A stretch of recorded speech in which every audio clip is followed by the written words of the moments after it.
O apoio e valorização à vida à distância é um tratamento espiritual desenvolvido pelo Centro Espírita Fé, Amor e Caridade de Tramandaí. Este trabalho é realizado há 8 anos sob a coordenação espiritual de Ivone Pereira e demais benfeitores. Este tratamento espiritual visa atender o indivíduo em suas necessidades, bem como assistência espiritual de toda a família, encarnados e desencarnados. O tratamento deve ser realizado por 6 semanas, durante todas as segundas-feiras, no horário das 16 horas até as 16h30. Cada assistido deve permanecer conectado com a equipe espiritual, iniciando pela prece simples de abertura. Logo após, deve iniciar a leitura do Evangelho segundo o Espiritismo, no capítulo e item sugerido anteriormente. Ao término da leitura, deve-se fazer a prece de encerramento, agradecendo a assistência e a companhia dos benfeitores espirituais. Para finalizar o tratamento, é necessário o autoabraço, reconectando-se consigo mesmo. Boa tarde, amigos. Bem-vindos a este trabalho de atendimento espiritual à distância, apoio e valorização da vida, sob a coordenação espiritual de Ivone Amaral Pereira. Vamos nos colocar em sintonia com essa equipe de benfeitores espirituais para nos acompanhar neste momento de fé, amor e caridade através da prece de abertura. Pai nosso que estás em toda parte, santificado seja o teu nome, no louvor de todas as criaturas. Venha a nós o teu reino de amor e sabedoria. Seja feita a tua vontade, acima de nossos desejos, tanto na terra quanto nos círculos espirituais. O pão nosso da mente e do corpo, dá-nos hoje. Perdoa as nossas dívidas, ensinando-nos a perdoar nossos devedores com o esquecimento de todo mal. Não permitas que venhamos a cair sob os golpes da tentação de nossa própria inferioridade. Livra-nos do mal que ainda reside em nós mesmos, porque só em ti brilha a luz eterna do reino e do poder, da glória e da paz, da justiça e do amor para sempre. Assim seja. Capítulo 6 do Evangelho segundo o Espiritismo. Instruções dos Espíritos. Advento do Espírito de Verdade. Venho, como antigamente entre os filhos transviados de Israel, trazer a verdade e dissipar as trevas. Escutai-me. O Espiritismo, como antigamente minha palavra, deve lembrar aos incrédulos que acima deles reina a verdade imutável, o Deus bom, o Deus grande que faz germinar a planta e eleva as ondas. Revelei a doutrina divina e, como um ceifeiro, reuni em feixes o bem esparso da humanidade e disse: vinde a mim, todos vós que sofreis. Mas os homens ingratos desviaram-se do caminho reto e largo que conduz ao reino de meu Pai, e estão perdidos nos ásperos e estreitos caminhos da impiedade. Meu Pai não quer aniquilar a raça humana, quer que, ajudando-vos uns aos outros, mortos e vivos, quer dizer, mortos segundo a carne, porque a morte não existe. Vos socorrais e que, não mais a voz dos profetas e dos apóstolos, mas a voz daqueles que não estão mais na terra, se faça ouvir para vos proclamar.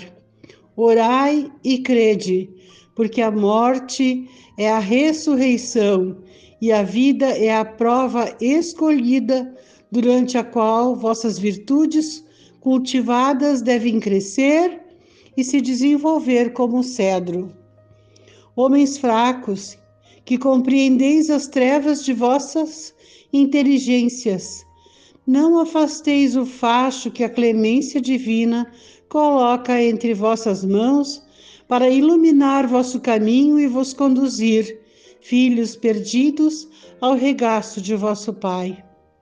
Estou muito tocado de compaixão pelas vossas misérias, pela vossa imensa fraqueza, para não estender mão segura aos infelizes transviados, que vendo o céu tombam no abismo do erro.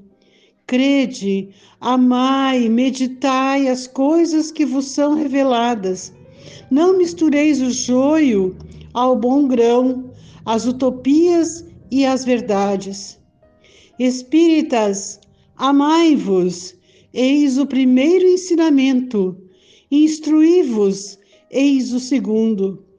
Todas as verdades se encontram no cristianismo. Os erros que nele se enraizaram são de origem humana. E eis que, além do túmulo, que acreditáveis o nada, vozes vos clamam: irmãos, nada perece. Jesus Cristo é o vencedor do mal. Sede os vencedores da impiedade. O Espírito de Verdade, Paris, 1860. Venho ensinar e consolar os pobres deserdados.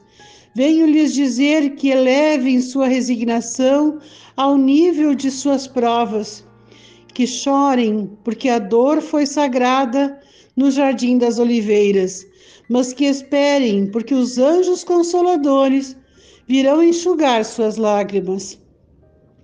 Obreiros, traçai vosso sulco, recomeçai no dia seguinte a rude jornada da véspera. O labor de vossas mãos fornece o pão terrestre ao vosso corpo, mas vossas almas não estão esquecidas, e eu, divino jardineiro, as cultivo no silêncio de vossos pensamentos. Quando a hora do repouso tiver soado, quando a trama dos vossos dias escapar de vossas mãos, e quando vossos olhos se fecharem à luz, sentirei surgir e germinar em vós minha preciosa semente. Nada está perdido no reino de nosso Pai, e vossos suores, vossas misérias, formam o tesouro que deve vos tornar ricos nas esferas superiores, onde a luz substitui as trevas, e onde o mais desnudo de vós todos será talvez o mais resplandecente. Em verdade vos digo, aqueles que carregam seus fardos e que assistem seus irmãos são meus bem-amados. Instruí-vos na preciosa doutrina que dissipa o erro das revoltas e que vos ensina o objeto sublime da prova humana. Como o vento varre a poeira, que o sopro dos espíritos dissipe os vossos ciúmes contra os ricos do mundo, que frequentemente são muito miseráveis, porque suas provas são mais perigosas que as vossas. Eu estou convosco, e meu apóstolo vos ensina: bebei da fonte viva do amor e preparai-vos, cativos da vida, para vos lançar um dia livres e alegres no seio daquele que vos criou fracos, para vos tornar perfectíveis, e que quer que vós mesmos trabalheis vossa maleável argila, a fim de serdes os artífices de vossa imortalidade. O Espírito de Verdade, Paris, 1861. Sou o grande médico das almas e venho vos trazer o remédio que deve curá-las. Os fracos, os sofredores e os doentes são meus filhos prediletos e venho salvá-los. Vinde, pois, a mim, todos vós que sofreis e que estáis sobrecarregados, e sereis aliviados e consolados. Não procureis alhures a força e a consolação, porque o mundo não as pode dar. Deus fez aos vossos corações um apelo supremo pelo Espiritismo. Escutai-o. Que a impiedade, a mentira, o erro, a incredulidade sejam extirpados de vossas almas doloridas. São esses os monstros que se saciam de vosso sangue mais puro e que vos ferem quase sempre mortalmente. Que no futuro, humildes e submissos ao Criador, pratiqueis sua divina lei. Amai e orai, sede dóceis aos Espíritos do Senhor, invocai-o do fundo do coração, e então ele vos enviará seu Filho bem-amado para vos instruir e vos dizer estas boas palavras: Eis-me aqui, venho a vós porque me chamastes. O Espírito de Verdade, Bordeaux, 1861. Deus consola os humildes e dá a força aos aflitos que lhe a pedem. Seu poder sobre a terra e por toda parte, ao lado de uma lágrima, coloca a ele um bálsamo que consola. O devotamento e a abnegação são uma prece contínua e encerram um ensinamento profundo. A sabedoria humana reside nessas duas palavras. Possam todos os espíritos sofredores compreender essa verdade, ao invés de reclamar contra as dores, os sofrimentos morais que são, neste mundo, o vosso quinhão. Tomai, pois, por divisa essas duas palavras, devotamento e abnegação, e sereis fortes, porque elas resumem todos os deveres que vos impõe a caridade e a humildade. O sentimento do dever cumprido vos dará o repouso do espírito e a resignação. O coração bate melhor, a alma se assenta e o corpo não tem mais desfalecimento, porque o corpo sofre tanto mais quanto o espírito está mais profundamente atingido. O Espírito de Verdade, Havre, 1863. Agora o capítulo 7, Bem-aventurados os pobres de espírito. O que é preciso entender por pobres de espírito? Bem-aventurados os pobres de espírito, porque deles é o reino dos céus. São Mateus, capítulo 5, versículo 3. A incredulidade se divertiu com esta máxima. Bem-aventurados os pobres de espírito, como com outras coisas sem a compreender. Por pobres de espírito, Jesus não entende os homens desprovidos de inteligência, mas os humildes. Ele disse que o reino dos céus é daqueles e não dos orgulhosos. Os homens de ciência e de espírito, segundo o mundo, têm geralmente tão alta consideração de si mesmos e de sua superioridade que olham as coisas divinas como indignas de sua atenção. Seus olhares, concentrados sobre sua pessoa, não podem se elevar até Deus. Essa tendência a se crer acima de tudo não os leva, senão, muito frequentemente, a negar o que, estando-lhes acima, poderá rebaixá-los, e a negar mesmo a divindade, ou se consentem em admiti-la, contentam-lhe um dos seus mais belos atributos. Sua ação providencial sobre as coisas desse mundo persuadidos de que só eles bastam para bem governá-lo, tomando sua inteligência por medida de inteligência universal e se julgando aptos a tudo compreender. Não podem crer na possibilidade daquilo que não compreendem. Quando pronunciaram seu julgamento, têm-no por inapelável.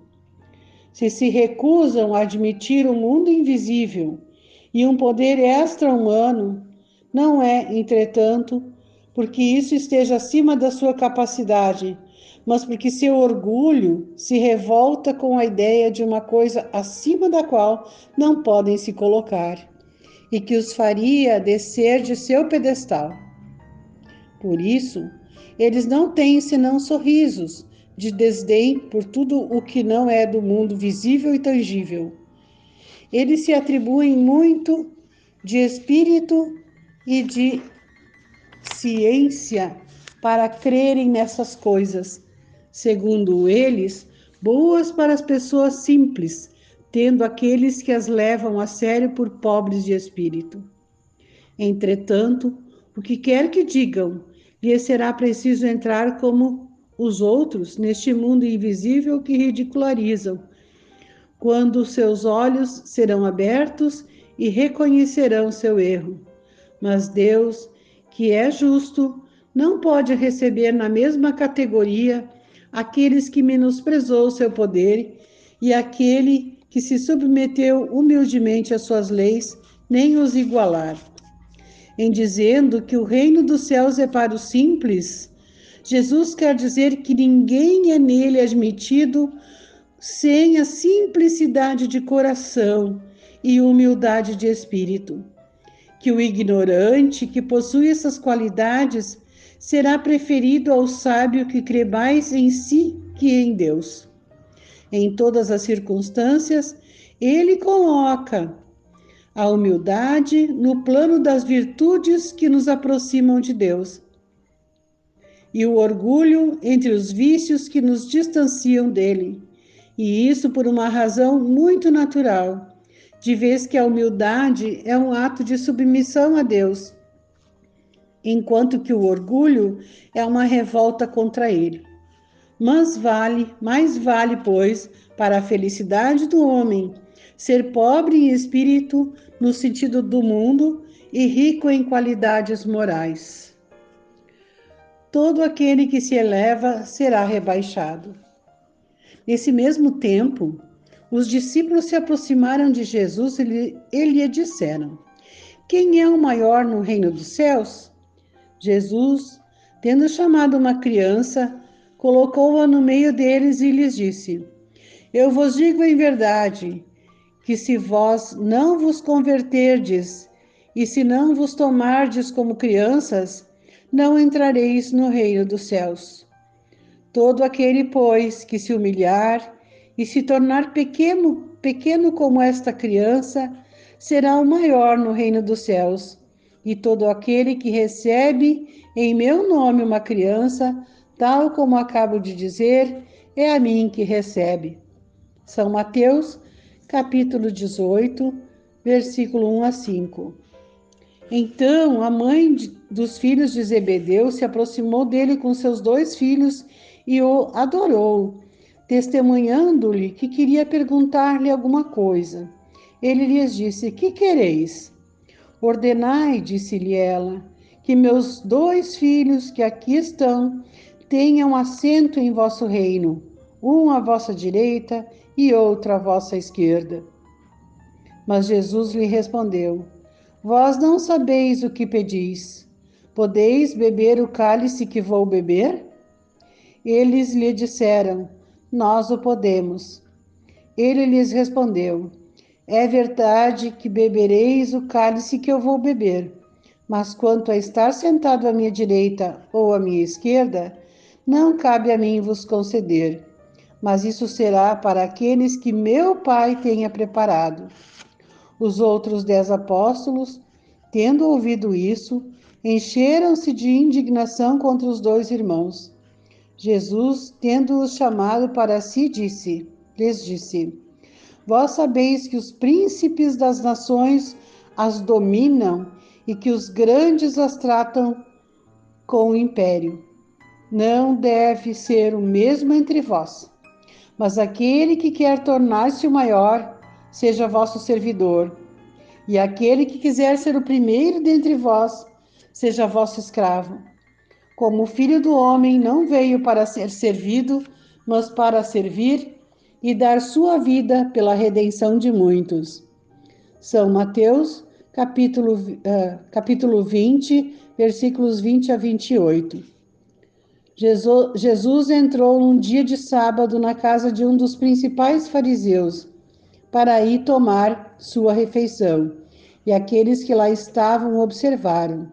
Então, considerando como os convidados escolhiam os primeiros lugares, ele lhes propôs esta parábola, dizendo: Quando fordes convidados para bodas, não tomeis nela o primeiro lugar, temendo que se encontre entre os convidados uma pessoa mais considerada que vós. E aquele que vos tiver convidado, não venha vos dizer: dai vosso lugar a este, e que então estejais diminuídos em vos dirigir com vergonha ao último lugar. Mas, quando fordes convidados, ide vos colocar no último lugar, a fim de que, quando aquele que vos tiver convidado vier, vos diga: meu amigo, subi mais alto. E então isso será um motivo de glória diante daqueles que estarão à mesa convosco, porque todo aquele que se eleva será rebaixado, e todo aquele que se rebaixa será elevado. São Lucas, capítulo 14, versículos 1 e de 7 a 11. Essas máximas são a consequência do princípio de humildade que Jesus não cessa de colocar como condição essencial da felicidade prometida pelos eleitos do Senhor, e que formulou por estas palavras: Bem-aventurados os pobres de espírito, porque deles é o reino dos céus. Ele toma uma criança como modelo da simplicidade de coração e diz: será o maior no reino dos céus. Quem se humilhar e se fizer pequeno como uma criança, quer dizer, quem não tiver nenhuma pretensão de superioridade ou de infabilidade. O mesmo pensamento fundamental se encontra nessa outra máxima, que aquele que quiser tornar-se maior, seja vosso servidor, e nesta, todo aquele que se rebaixa será elevado, e todo aquele que se eleva será rebaixado. Finalizamos este momento agradecendo o apoio de nossos amigos espirituais que nos acompanharam, seguindo confiantes e perseverantes na valorização de nossa vida e no Evangelho de Jesus, com a prece aos Espíritos protetores do Evangelho segundo o Espiritismo. Espíritos sábios e benevolentes, mensageiros de Deus, cuja missão é assistir os homens e conduzi-los no bom caminho, sustentai-me nas provas desta vida, dai-me a força de suportá-las sem murmurar. Desviai de mim os maus pensamentos e fazei com que eu não dê acesso a nenhum dos maus espíritos que tentarem me induzir ao mal. Esclarecei minha consciência sobre meus defeitos e elevai de sobre meus olhos o véu do orgulho que poderia impedir-me de os perceber e confessá-los a mim mesmo. Vós, sobretudo, meu anjo guardião, que velais mais particularmente por mim, e vós todos, espíritos protetores, que vos interessais por mim, fazei com que me torne digno da vossa benevolência. Conheceis as minhas necessidades, que elas sejam satisfeitas segundo a vontade de Deus. Que assim seja.